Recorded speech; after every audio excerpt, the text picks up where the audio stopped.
One of the keys to getting more exposure to your gigs is by optimizing them. The more specific you can make your gigs, the better. Make sure to include relevant keywords in your profile, title, and tags. You can also check your competitors' gigs to get ideas. Now, as for your cover photo, the picture that's displayed on your gig, you got to look at it as a thumbnail that's used on YouTube videos. I'm sure if you've ever been on YouTube, you've seen thumbnails on there that just makes you want to click. So that's how powerful cover photos are for your gigs. They're just as powerful as a YouTube thumbnail.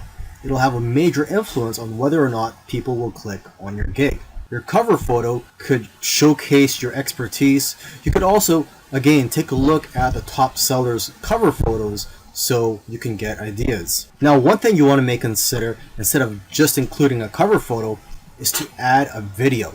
Gigs with videos actually rank better than gigs without videos.